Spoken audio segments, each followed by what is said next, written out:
Okay, thank you very much, everybody, for attending my talk, and thank you for the organizing committee to allow me to present my work. My name is Caillard, and today I will present you evidence for single electron tunneling junction using gold nanoparticle on oxide-free silicon 111. Basically, this work is a collaboration between the University of UT Dallas in Texas and the University of Pierre and Marie Curie in Paris, in France. So the main goal of our work is to allow to perform an observation of single electron transport. Why do we want to do that? Single electron transport has a good application, which would be single electron transistor. So in every current, instead of using a flow of billions of electrons, we are willing to use only one in order to trigger a device. So this is the so-called ultimate electronic. This kind of observation is usually possible using insulating layer stacked with conductive layer. And most published work in this field has used metal as a conductive layer. But here, our project, our idea, what we want to do is to use silicon as a conductive layer and an organic as an insulating layer. But before going further, we have to talk a little bit about the theory, talk a little bit about Coulomb blockade, Coulomb staircase. When we use a scanning tunneling microscope and you approach a tip from your surface, you are creating a tunneling junction between your tip and your surface. As basically, this tunneling junction can be modelized as a capacitance and a resistance in parallel. And if you take two of these tunneling junctions, and you put them in series, you can create an island, which here will be a nanoparticle, in which you can store electrons. To add an additional electron in your island, you have to provide an energy which is equal to E squared on C sigma. C sigma being the sum of the tunneling junction, the capacitance of the two tunneling junctions. But if you want to be able to control the amount of electron you put in your island, you have to work in an environment where the temperature is not going to spontaneously give the energy. So the needed energy needs to be way higher than the KBT. And if you want to work at room temperature, you need to work with small systems. So the nanoparticle has to be in the order of magnitude of 5 nanometers. So once we have our system, you can apply a voltage on your system in order to lower the barrier so an electron can go through. And when the electron goes through, you have two cases. First cases will be symmetric tunneling junctions, which mean that if the two tunneling junctions are the same, then at first you have, when you don't provide enough energy, your electron, your nanoparticle is going to behave like an insulator because no current is going through. But once you provide enough energy, then once an electron gets in your island, one electron gets out, and you have a linear curve.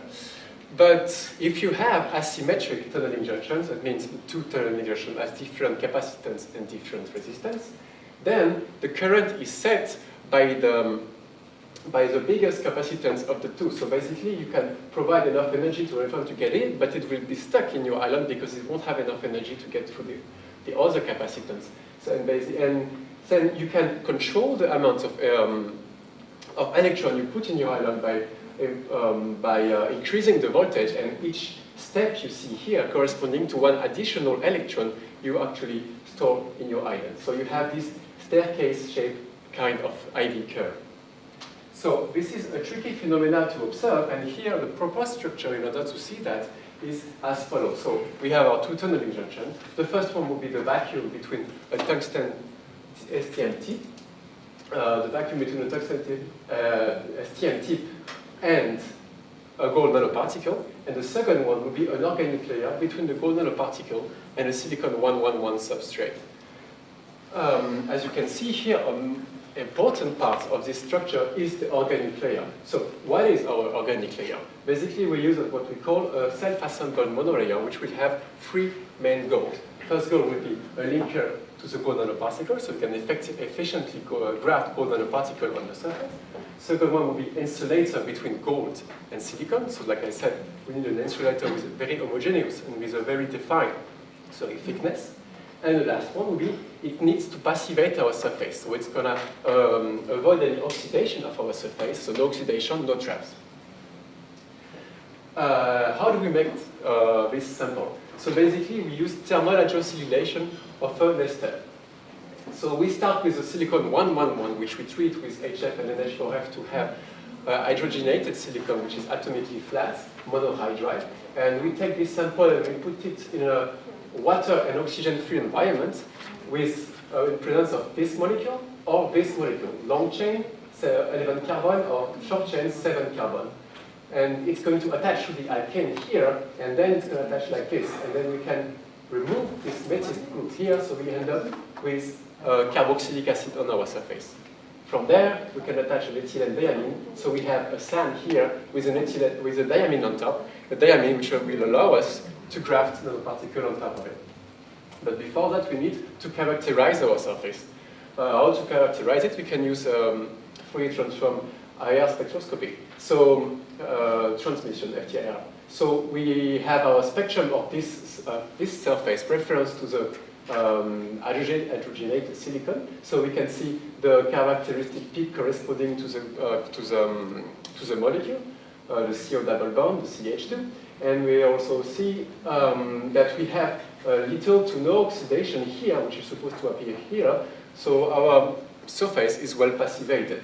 We can also see that from looking at it, we still have some SiH on the surface because only half of the surface is actually covered with the molecule, so we still have some SiH on our surface. Another way to characterize it is to use XPS. XPS will allow us, by looking at the silicon 2p peak, to see whether we have oxidation here. So we have no peak here, so basically we have no oxidation. And if we look at the carbon peak, then we can assign each of these peaks to the carbon in present we have in our molecule, so the CO double bond, CO, CC, and SiC. This peak here we attribute it to carbon contamination because our sample spent a good amount of time in the air. So the gold, then we can deposit gold on top of our surface. We do so by using colloidal solution. So we choose to use ascorbic acid method, which provides us particles usually from 5 to 10 nanometers.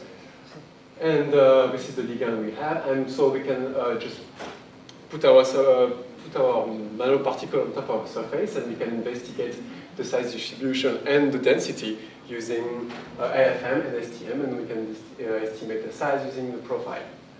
So it attaches pretty efficiently on our surface. And we can also look at the stability of our surface throughout the whole process. When we grab the carboxylic acid, then the ethylene, then we put the gold nanoparticle, we can look at the Si2P peak at each step to see that we have no oxide. So our surface is well passivated. Then we are ready. We can take this sample and ship it to France. And then we have our final structure. We can use our STM. Basically, we estimate the distance between the STM tip and the gold nanoparticle being roughly 0.6 nanometer, because we just approach the tip closer and closer and closer and closer until it crashes. And we can roughly estimate it this way, but it's a very rough approach. And the thickness of our SAM is being estimated using ellipsometry measurements. So for the long chains, 11 carbon, we have 1.5 nanometer, and for the short chain, we have 1.3 nanometers. So from there, we can perform our measurement, scanning tunneling spectroscopy. So we just make a sweep of voltage on our surface in order to extract the IV curve of our system. So measurements have been done on both molecules, SiC11 and SiC7. So each measurement is an average of 40 curve, and it has been done at very low temperature with helium cooling. We also investigate two types of doping, low and high doping. So from here, the first thing you see is that it's very shallow. It's very difficult to see. So we had to use, to take the derivative in order to have a more convincing evidence that we can see each peak corresponding to another electron being stored in our island. So when we talk about C11 and C7 with high doping, we can store 1, 2, 3, 4 electrons. And when we have low doping, we need more energy, but we can store 1 and 2 electrons. So as a conclusion, our result shows that we actually can observe this Coulomb blockade on our system, our STM and our surface. But it's a very good step toward good control of this technology, and if we want to control it to go to the next step, which would be single electron transistor. But still, we have a lot of work to do because we still need to optimize the chemistry, to maybe tune even more the length of the SAM to be able to see a change in the shape of the steps, to optimize the gold attachment, to optimize also the gold, to characterize the gold environment, to know if there is still ligand around, to know how it attach on our surface. But also we have to develop and compare with theoretical models in order to be able to anticipate and to control even better this technology.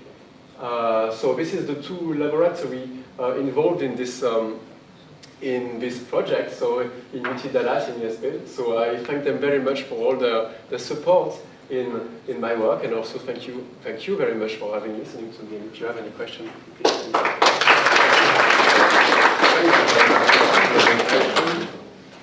And your comments or questions? Yeah, please. Well, a simple question. Thank you very much for the talk. Is it possible to use some sulfides or selenides as a support instead of silicon covered with a linker? Are there any methodological obstacles for that? To which gold could attach directly? Well, the only problem I would see is you would have to adapt the chemistry, but other than that, it shouldn't be a problem. The good thing about silicon is that it's well known, and also it's CMOS compatible. But also the thing is that we have a good knowledge and a good way to have an atomically flat silicon surface. So I don't know about the selenide, but chemistry-wise, there probably should be some way to attach a SAM in order to put a gold nanoparticle on top of it. That shouldn't be impossible. Another comment or question? Okay. You started from the point which considered like one electron transistor.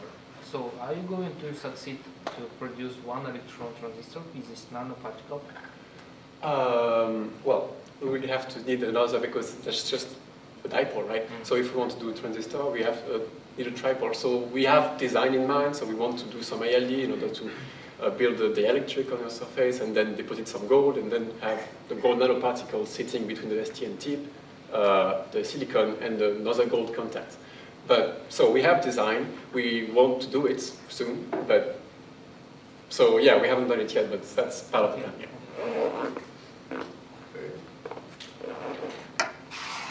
So if there is no more question, well, thank you.